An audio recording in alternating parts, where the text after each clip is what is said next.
Damas e cavalheiros, bem-vindos.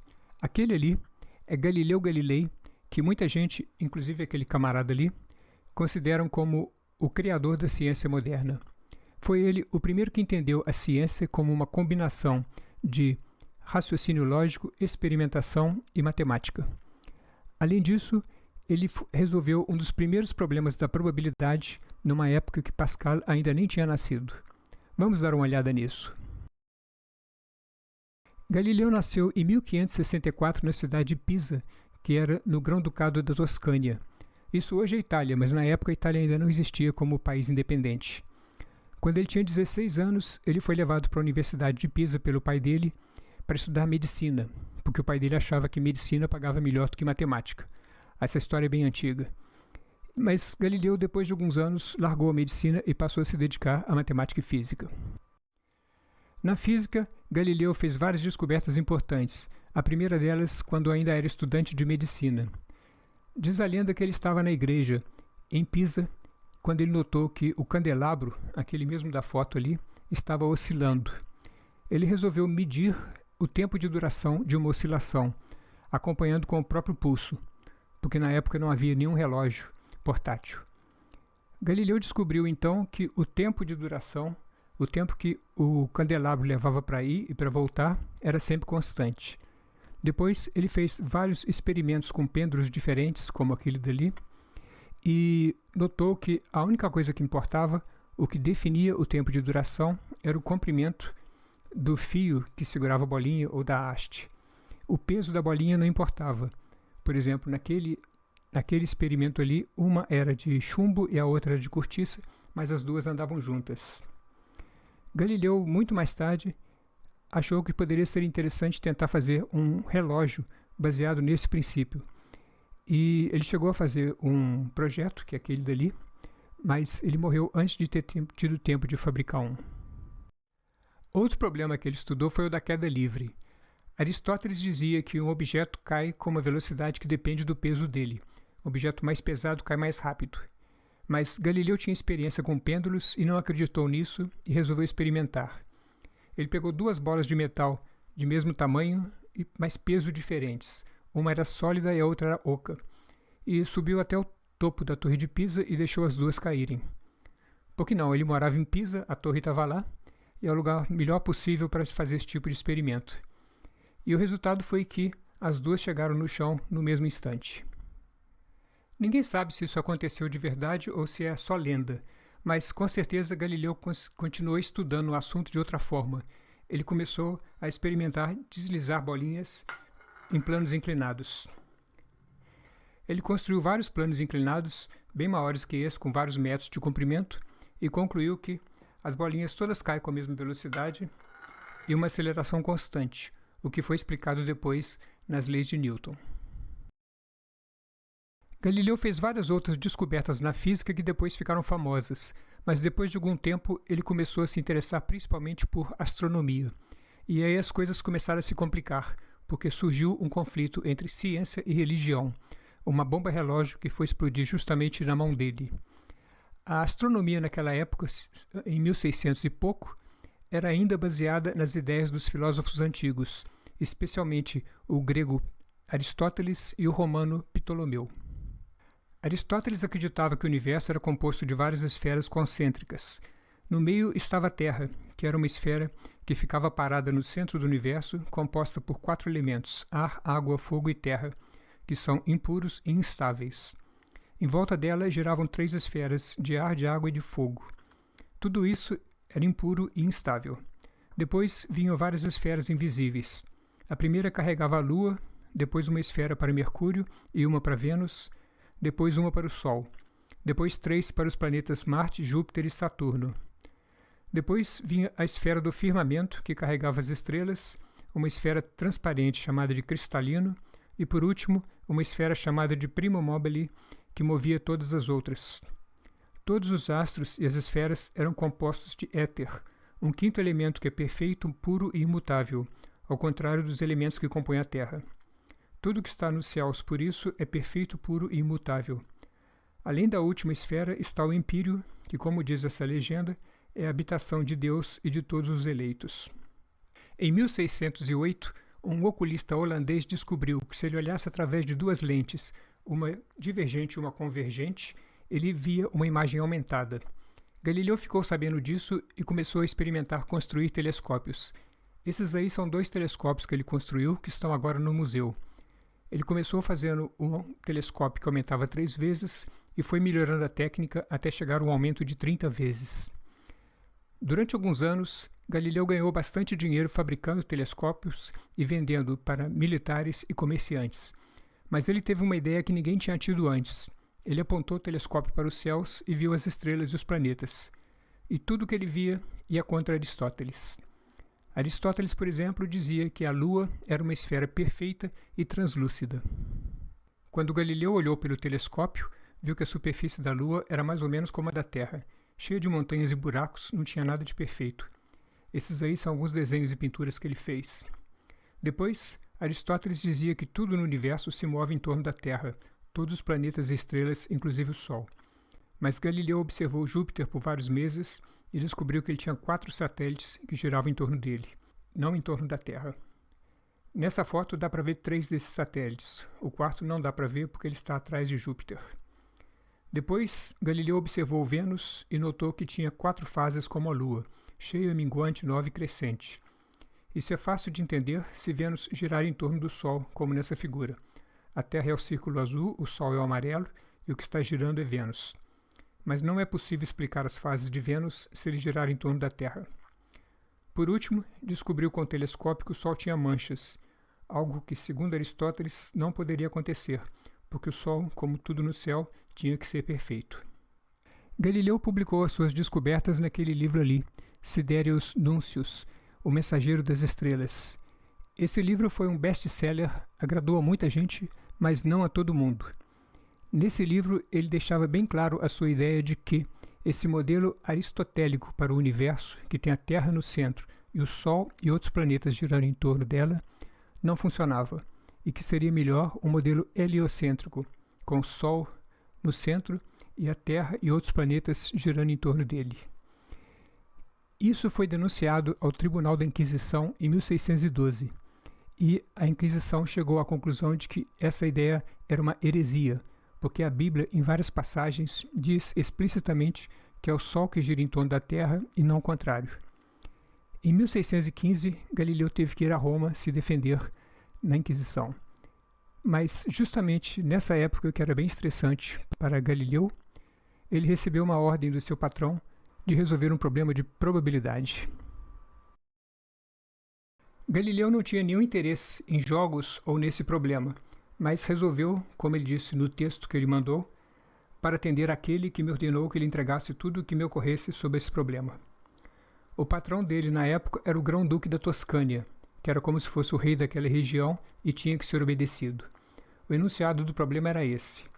Se 3 dados são lançados e os números mostrados são somados, a soma 9 pode ser obtida de 6 maneiras diferentes, e a soma 10 também de 6 maneiras diferentes.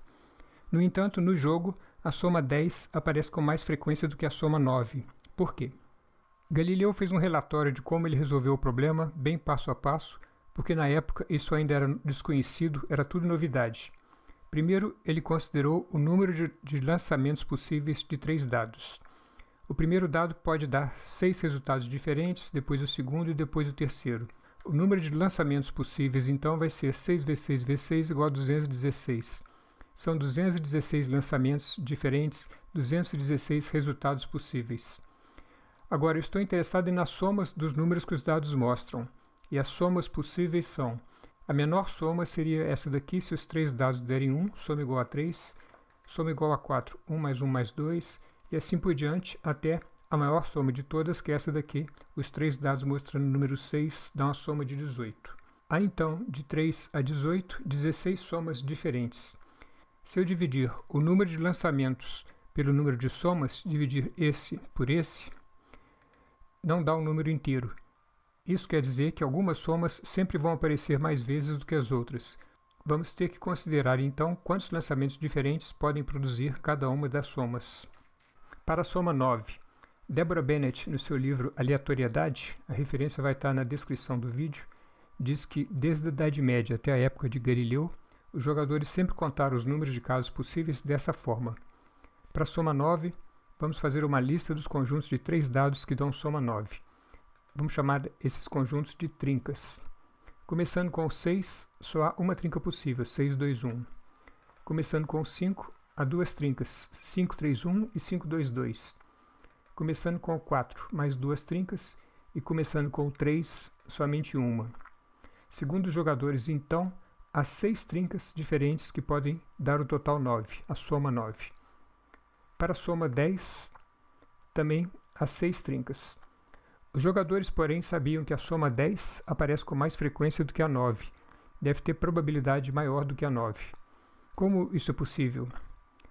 O que Galileu deve ter pensado, ele que não era jogador e não sabia nada de probabilidade, foi: bom, isso está certo, mas vocês têm que considerar que a maioria dessas trincas pode ser produzida por lançamentos diferentes. A trinca 333 só pode ser produzida por um lançamento, 3, 3 e 3, os 3 dados. Mas a trinca 621, por exemplo, pode ser produzida de 6 formas diferentes. 621, 612, 216, 261, 126, 162. Os jogadores vão dizer então, mas aí você está considerando a ordem dos dados, a ordem que os dados caíram. No jogo, os dados são lançados todos juntos, caem de qualquer maneira, não dá para saber qual que é o primeiro, qual que é o segundo e qual o terceiro, a ordem não interessa. Aliás, eles também são todos iguais, não dá para distinguir um do outro. Galileu, então, deve ter pensado, se o problema é esse, então vamos colorir os dados para que eles sejam diferentes. Agora tenho 3 dados diferentes. A trinca 333 continua aparecendo em um lançamento só. Mesmo que eu troque os dados de posição, continuam sendo os mesmos dados mostrando os mesmos números. Isso conta como um lançamento só. A trinca 441 já começa a aparecer em lançamentos diferentes. O número 1 pode aparecer no dado vermelho ou no azul, ou no dado amarelo. Representando os lançamentos por números, essa mesma trinca pode aparecer nos lançamentos 441, 414 ou 144. Uma trinca como 621 é mais complicada ainda. Se o número 6 aparece no dado amarelo, os números 2 e 1 podem aparecer de 2 formas diferentes. Se o número 2 aparece no dado amarelo, o 1 e o 6 têm 2 formas diferentes de aparecer. E se o número 1 aparece no amarelo, mais 2 formas para os números 2 e 6. No total, então, a trinca 621 pode ser produzida por esses 6 lançamentos diferentes. O que Galileu estava procurando era uma lei de formação, uma regra matemática que dissesse em quantos lançamentos diferentes cada trinca poderia aparecer. Essa regra hoje seria dada pela análise combinatória, mas ela ainda não havia sido criada. Conclusão de Galileu: as trincas formadas pela repetição de um mesmo algarismo só aparecem em um lançamento, como essa daqui.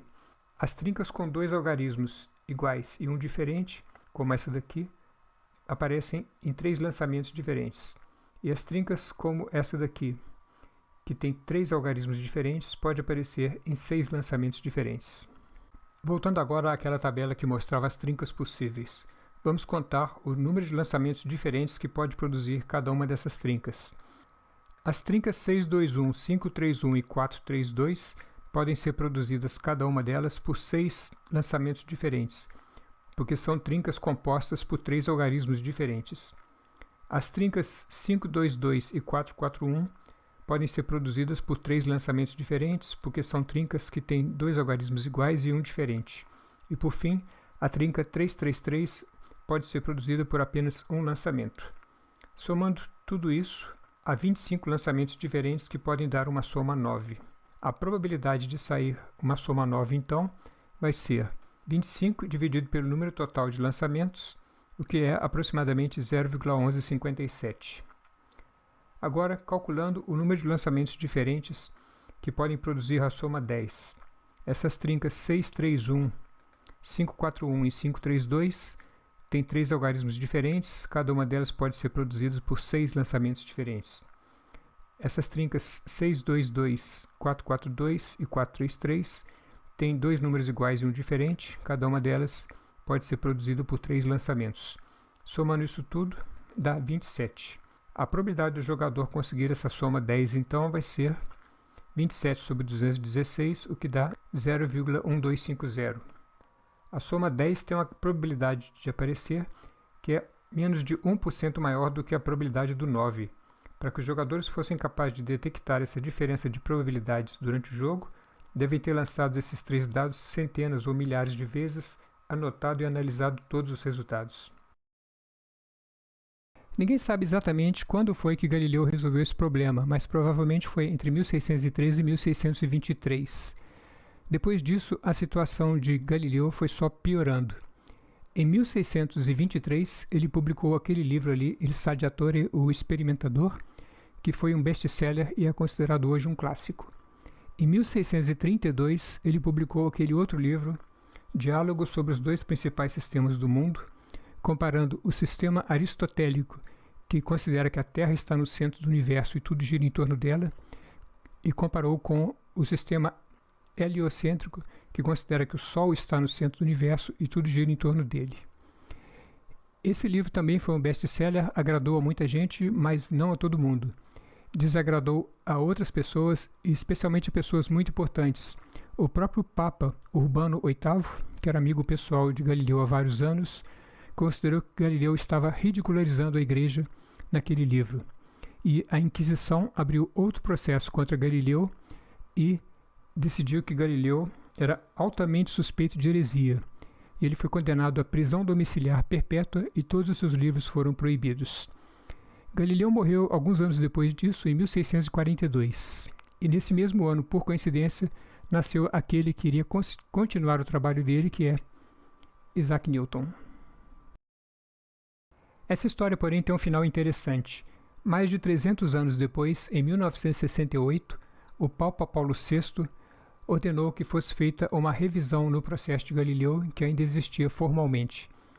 Essa revisão foi encerrada em 1992 e o Papa João Paulo II declarou na Pontífica Academia de Ciências: a nova ciência, com seus métodos e a liberdade de investigação que pressupõe, forçou os teólogos a questionar-se sobre os seus critérios de interpretação das Escrituras. A maioria deles não soube como fazer isso. O que me parece ser uma forma indireta de dizer que a Inquisição estava errada e Galileu estava certo. E por hoje ficamos por aqui. Obrigado pela visita e até o próximo.